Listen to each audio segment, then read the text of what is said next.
আমার আল্লাহ বলে, রে বান্দা, আমি তো সব সময় তোর জিহ্বার দিকে নজর করে তাকায় থাকি। তুই যখন সন্তান, তুই জিহ্বা নাড়ায় যখন আব্বাকে ডাকো, আম্মাকে ডাকো, আমি আল্লাহ তাকায় থাকি। তুই আব্বাকে আব্বা বলে ডাকো, তোর বাবার কলিজা ঠান্ডা হয়। মাকে মা বলে ডাকো, তোর মায়ের কলিজা ঠান্ডা হয়। এক মা বিছানায় শুইয়া রাতের বেলা কান্না করে, স্বামী ডাক দিয়ে কয়, বিবি কান্না করো কেন? কয়, আমার সন্তান আমারে মা বলে ডাক দেয় না রাগ করিয়া। বলে, তুমি ঘুমাও, কান্না করো না, সন্তান একদিন বুঝে আসবে, মা বলে ডাকবে। খানা খাও, ঘুমাও। আল্লাহর বান্দি ডেকে বলে, স্বামী আমার, যতই চেষ্টা করি চোখে ঘুম আসে না, কারণ আমার ঘুমের থেকে সন্তানের মা ডাকের মধ্যে বড় আরাম লাগে, বড় মজা লাগে।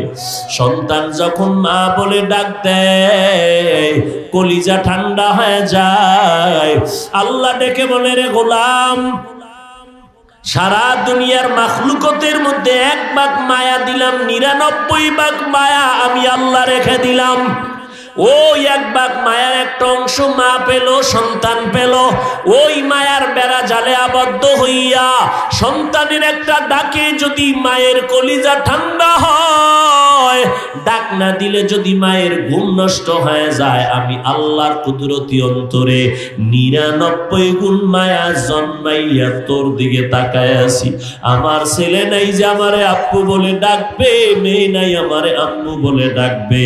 আমি আল্লাহ তোদের কত আদর করে বানাইছি। তোর আব্বাকে আব্বা বলে ডাক, আম্মাকে আম্মা বলে ডাক, বাধা নাই। তবে বান্দা, তুই মাঝে মাঝে যদি জিহ্বা নাড়াইয়া ডাক দাও, আল্লাহ, আমি আল্লাহ তোর একটা ডাকের বিনিময়ে কলিজার মধ্যে বড় মোহাব্বতের জোশ এসে যাবে।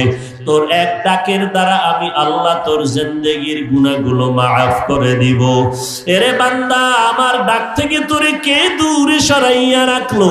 ইয়া আইয়ুহাল ইনসান মা গররাকা বিরব্বিকাল কারীম। এ দুনিয়ার মানুষ, আমি আল্লাহর দয়ার নজর থেকে তোরে কে দূরে সরাইয়া রাখলো? তোর নেতা, তোর টাকা। তাকাইয়া দেখছো যমুনা গুরু